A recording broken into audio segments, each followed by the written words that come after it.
Check their eyes. It's okay. It's okay. It's okay. You're okay. You're okay.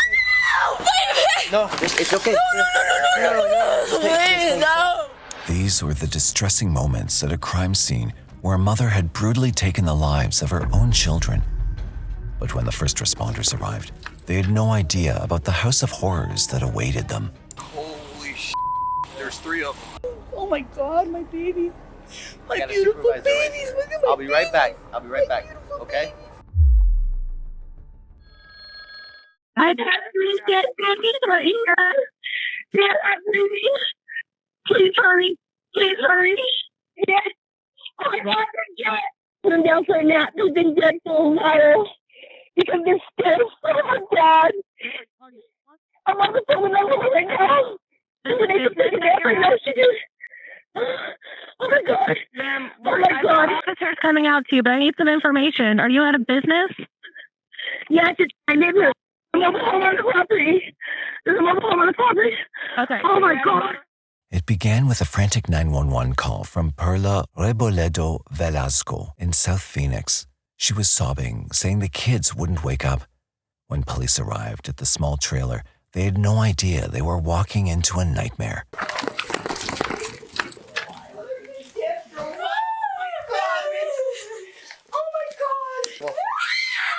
Where were they? They were taking it out right here. Oh, This is 28 total. yeah, the cops are here.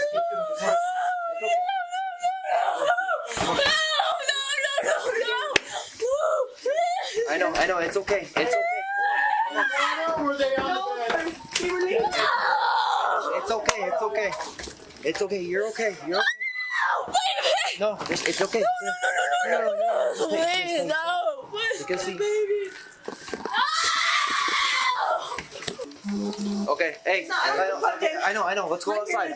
They keep on coming back inside. Responding officers reached the house within minutes. The scene was spiraling fast, completely out of control.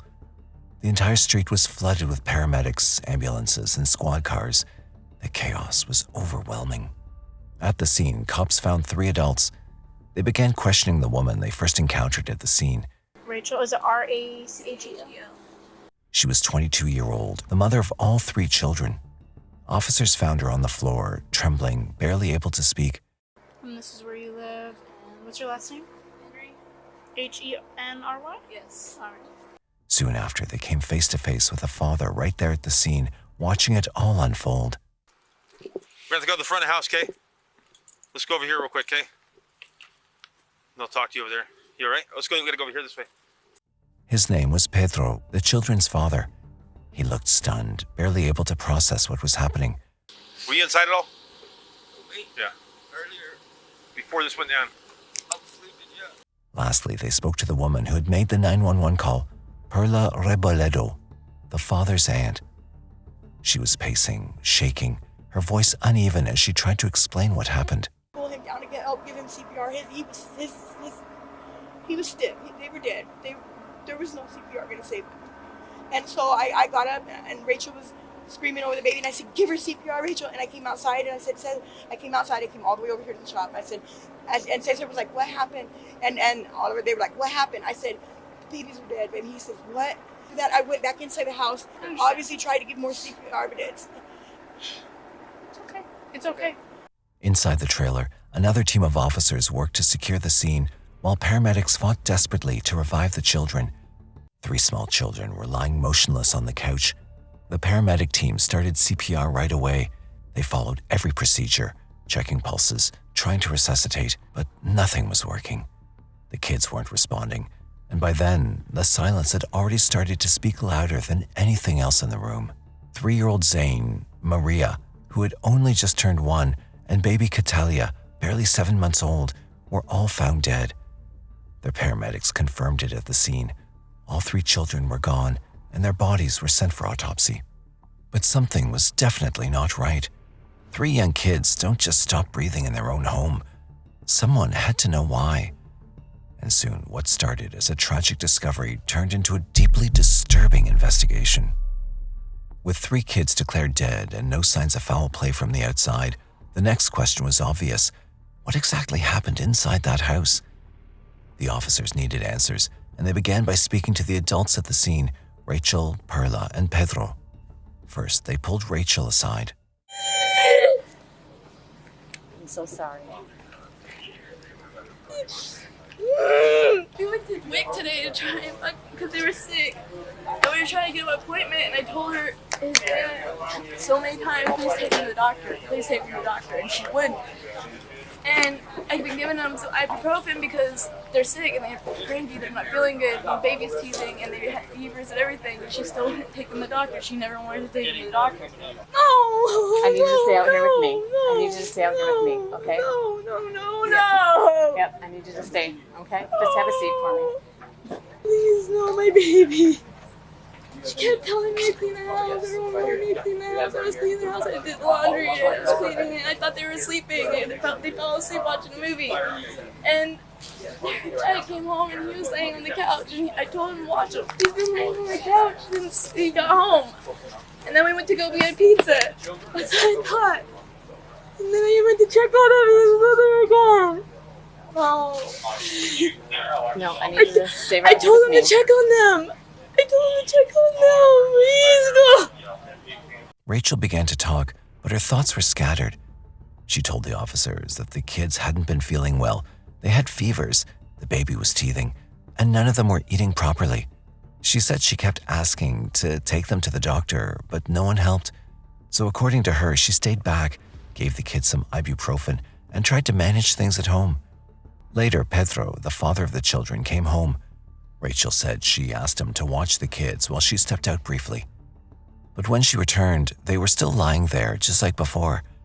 At first, she thought they were still asleep. But then Pedro took a closer look. He was the one who realized something was wrong, that the kids weren't breathing. Were they both inside the house the entire time? No, I think just him. Just Pedro? Right, I think. And She they said ride they together? went to go to WIC. Their last trip, they went to Domino's to pick up pizza. And Pedro's the only one here. And Pedro was here. Okay. Then they came back, and Pedro's freaking out. So they show up. He's flipping out. Haven't called 911 yet. They get here. Yeah. And they call. According to witnesses, Rachel and the aunt had left to get food. During that time, Pedro had stayed behind inside the trailer. When they came back, he was panicking, screaming for help, yelling that the babies weren't breathing. He hadn't called 911. It was the aunt who eventually picked up the phone and made the call. So now the focus turned to Pedro. He was the only adult inside the house while the children slept, and the cops needed to hear his side of the story. Because if Rachel was telling the truth, then Pedro might be the last person to see those kids alive. Are you the father, sir? Yeah. To all three? Yes, sir. Pedro? Your middle name is... Renato. Okay. How long have you lived here?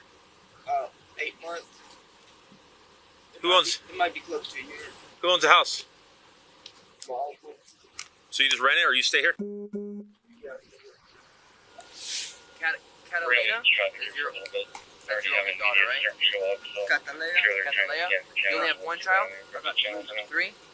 But the one's Rios and the other 2 are Henry? Okay, copy that. We'll leave that job here. What do you do there? Just a landscaper? Yes. Were you inside at all? Oh, me? Yeah. Earlier, Before this went down? I was sleeping, yeah. Sleeping, right? On the couch. I got it. Thanks, so. So mom, aunt, dad on the other side, and the son also. Pedro spoke briefly with the officers and shared what he remembered. He said Rachel and the aunt had gone out to grab some pizza. He stayed behind with the kids, who were lying on the couch asleep. After a while, he noticed something didn't feel right. The kids weren't moving at all. He said he tried to wake them, but they didn't respond. That's when he ran outside and called for help. Pedro didn't say much. His answers were short, and he seemed unsure. But something about the situation didn't feel right to the officers.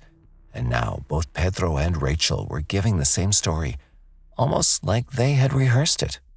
After speaking with Rachel and Pedro, the parents, only Pedro's aunt, Perla Reboledo Velasco, remained.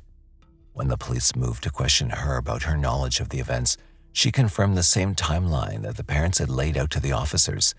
So what time did you come back today? I just went to go pick up my nephew, but he came home on his own. Okay, Yeah. but what time did you just get back? Me and her just got back. We went. Me and Rachel. I ordered a pizza. Right, I ordered a pizza. But okay, you and Rachel came back. I ordered a pizza and I told her, But come you on. guys left the kids, or was there anybody here? Yes, it was their dad. Their dad was on. Look, their dad was on the phone with his other son. Where's the dad? Is he? He's not in the room. I don't know. I don't know. I'm just trying to figure this out. You know, I'm just trying to get some type of. He was freaking out. I don't know. I'm trying to keep your. He didn't do anything. The kids have been asleep since when he got. You know what I mean? Okay. Since before he got home from work, they were asleep when he got home, and he was asleep on the couch as well. Okay.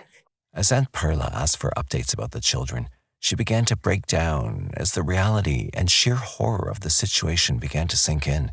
Please tell me, you guys. No, you know what? They're dead. I don't know anything.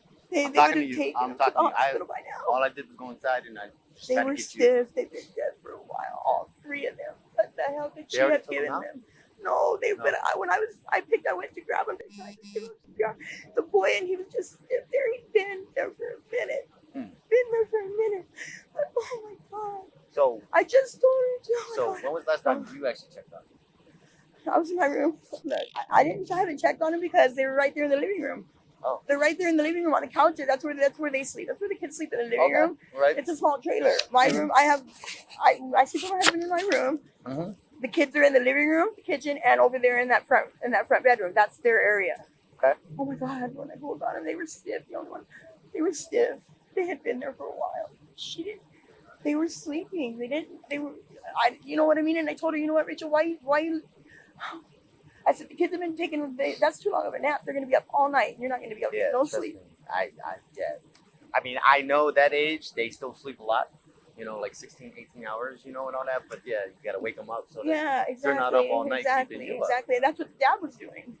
That's what the dad. When he checked on him, he was going to wake him up. Do you know what time you went to Domino's?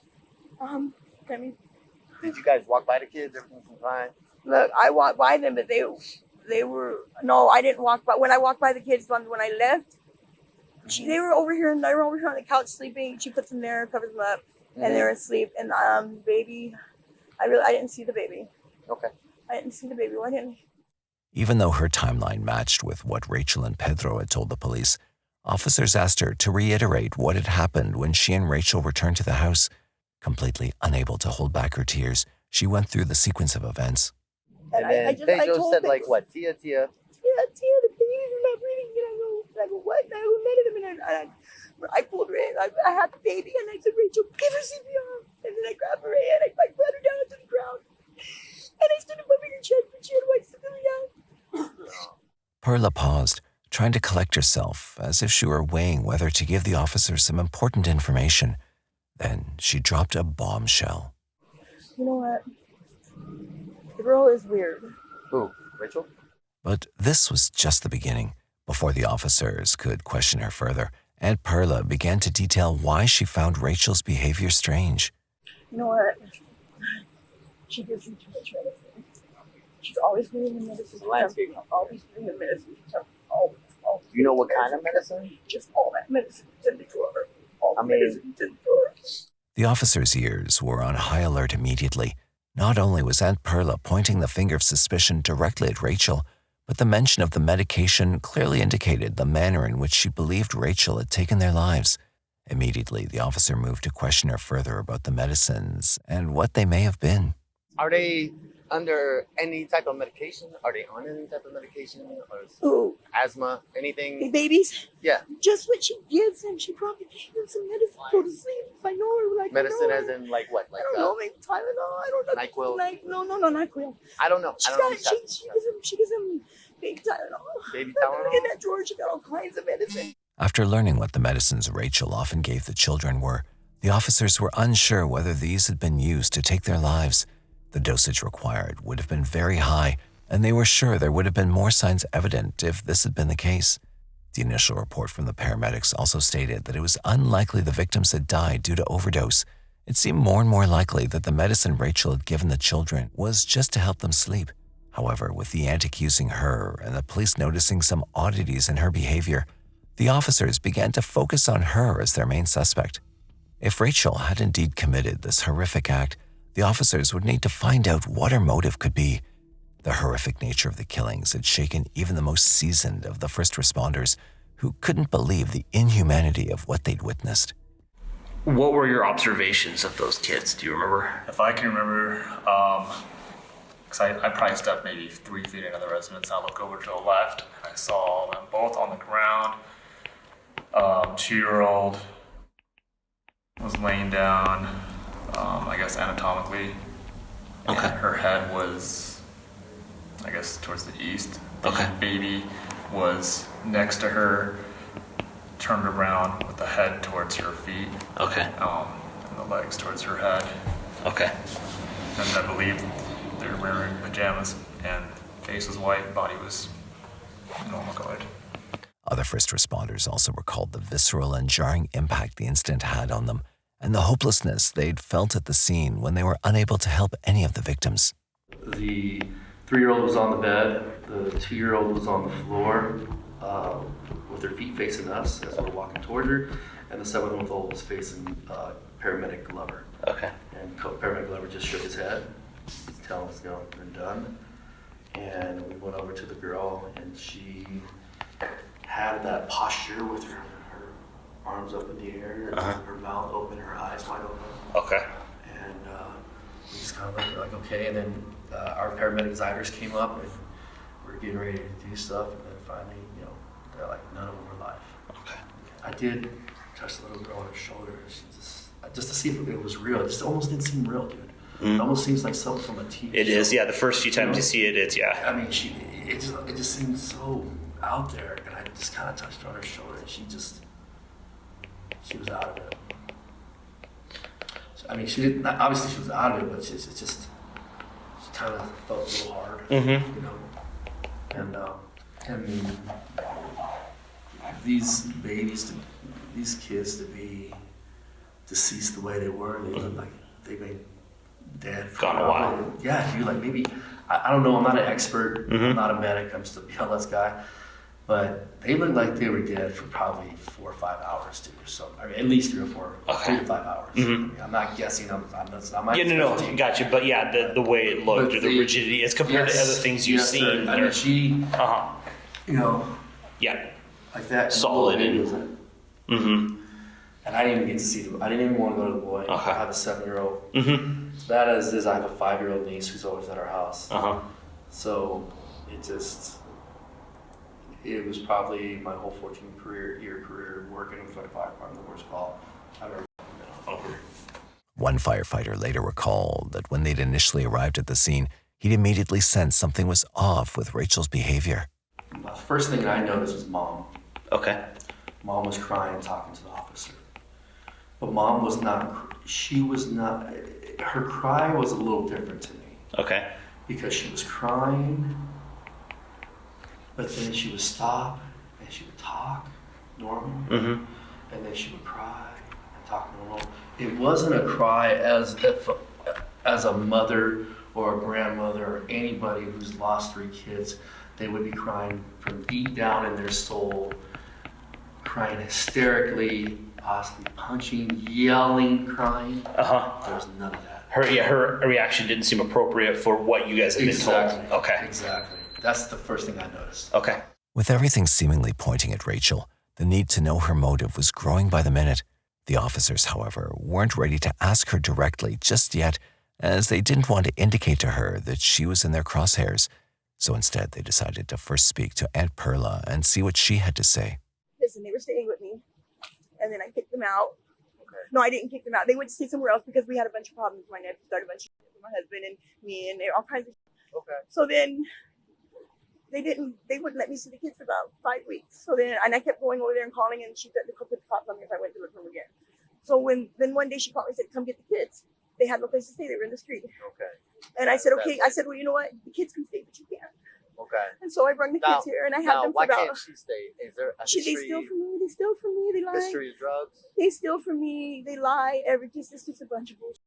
But they're stealing from you. Why? You know what I mean? She just takes little stuff. And What's her last name? Henry. I think I've run into her before. Yeah, you're probably down here. She was fighting. You dropped her off here one time. So, the police did. Because she was fighting with my nephew. Because I wouldn't let him stay at my house. But then it got really cold. Mm-hmm. And then it got.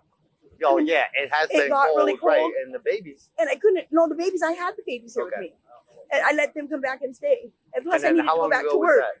It's been weeks. Okay. It's been a month about. And it's been fine? Yeah, everything's been fine. Everything's been fine.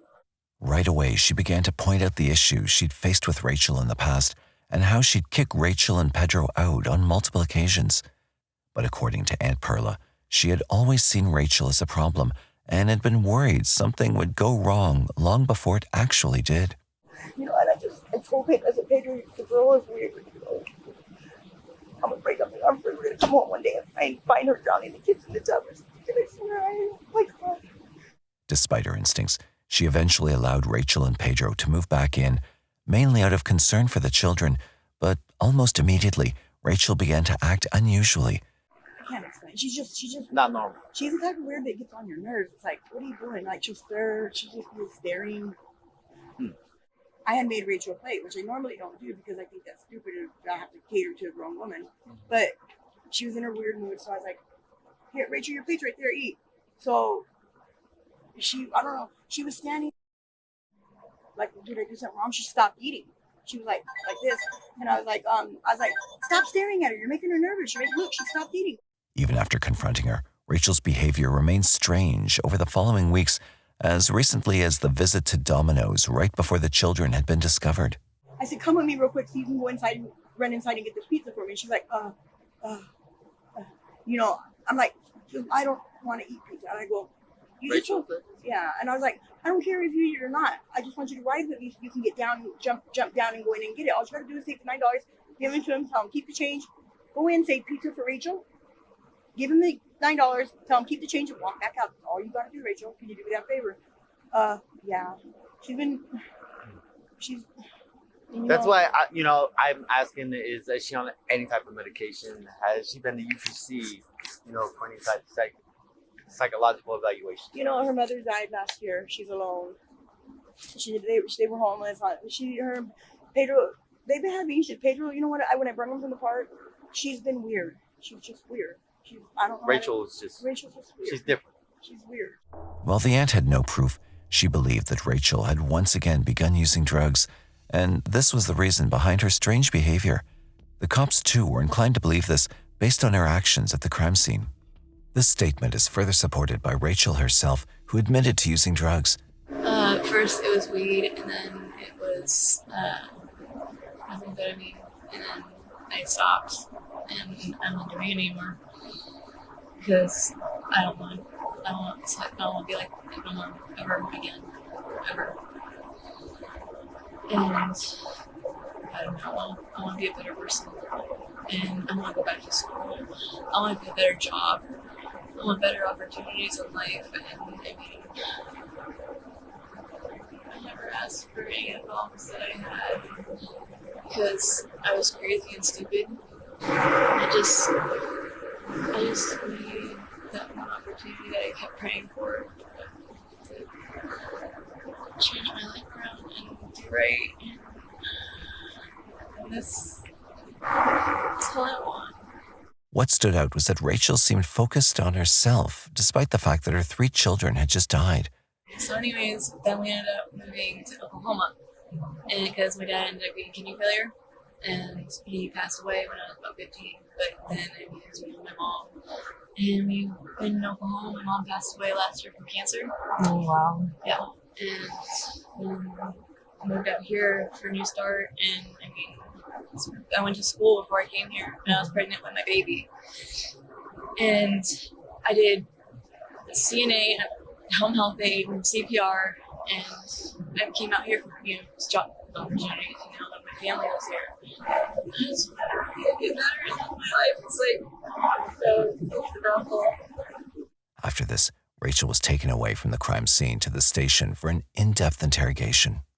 All right, Rachel. Detectives are going to go talk to you downtown instead of here because they're already down at their office. Back at the station, Rachel started revealing the most horrifying part of the story. She told investigators how she'd been home alone with the children that evening. What began as another night quickly turned into something unthinkable. Rachel admitted she first went to her daughter, Mariah. The toddler had been playing, unaware of what was about to happen. Rachel said she placed her hands over Mariah's mouth and nose and held them there until she stopped moving. Then she carried her body into a bedroom and laid her down. But the horror didn't end there. Rachel said that Zane, her son, had witnessed what happened. He became upset and started hitting her, yelling, trying to protect his sister in the only way a small child could. She told police she'd led him into another room where she distracted him by singing lullabies. Once he'd calmed down, she did the same to him. By the time she got to her youngest, Catalea, the house had gone quiet. Rachel said she fed the baby a bottle, waited for her to fall asleep, and then took her life as well. After this brutal triple homicide, she arranged their lifeless bodies on the living room couch as if they'd simply drifted off for a peaceful nap. After this heartbreaking confession, Rachel was held in jail as she awaited trial. Her family was still in shock, mourning the loss of the 3 children. While Rachel was in jail, they had an emotional phone call with her. Rachel, why did you do that? What happened? I didn't know what was going on. I told you I felt like I was losing my mind because I didn't understand what you guys were, like, why everyone was acting the way they were. I was on drugs and I was freaking out. I was freaking out and I didn't know what to do, and I know I was scared. Why didn't you say something, Rachel? Because I tried to, and you guys kept telling me that I was crazy and I didn't know what I was talking about. I was stupid and I was crazy, and I felt like I couldn't talk to anybody. Rachel.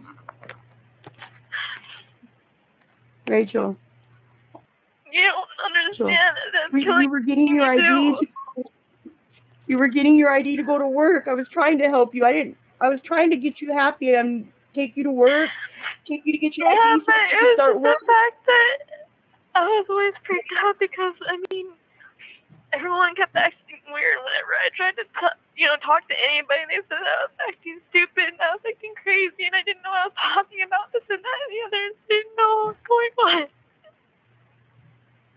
Oh my God. Rachel. No, who could have fathomed that Rachel? I don't understand. How you say you felt confused? That's how I feel now. I don't understand. How did you do this? Okay, one thing is that you need to go to sleep or you're whatever you're going through. I understand. Okay, maybe we didn't pay enough attention to you. I don't know. I can't understand this. I can't fathom what you said. I can't understand. I can't understand it. I can't. It just don't pass through my mind. And I don't care about stuff or bad I'm feeling or whatever. That does not pass through my mind. And what you did would never pass through my mind. I've never expected you to do something like that, Rachel. What? I didn't know it wasn't just God. I was never doing it because I don't know. It wasn't me. That's the point. I kept telling you that I felt like I was losing my mind. I didn't know what was going on. I tried to talk to somebody. They kept telling me I was stupid. I was crazy. I didn't know what I'm talking about. And every time I tried to talk to somebody other than that, you kept saying that I was making it all about me. You're acting weird. Oh, I did. Yeah, you're right. I did. Rachel, I did. I tell you, because I felt like I couldn't talk to anybody. The children's father, Pedro, was devastated. What happened was impossible to forget. It was an image that would stay with him forever. I can't get that image out of my head. The way I found her. I can't look at the videos yet because it's hard. But one day I will. I think time's going to be our best friend right now. It's going to take time to heal. Rachel Henry was arrested in January 2020 after confessing to the murders of her 3 children. She was charged with 3 counts of first-degree murder. Initially, she pleaded not guilty. However, in late 2024, she changed her plea to guilty as part of a plea agreement. This deal removed the possibility of the death penalty. On February 14, 2025, Rachel Henry was formally sentenced in a Maricopa County courtroom. The judge gave her 3 consecutive life sentences without the possibility of parole, 1 for each child she killed. The court also finds that each victim deserves to be recognized as an individual victim, and consecutive counts are therefore warranted to consider the impact, obviously, on each victim from Ms. Henry's actions. She did not make a lengthy statement during sentencing, nor did she offer any apology. The prosecution noted that the case had deeply affected everyone involved including first responders and investigators. Some of the personnel, the first responders, are still in therapy and have been affected by what happened, even though this was 5 years ago. With the sentencing complete, Rachel Henry was transferred to prison, where she will spend the rest of her life.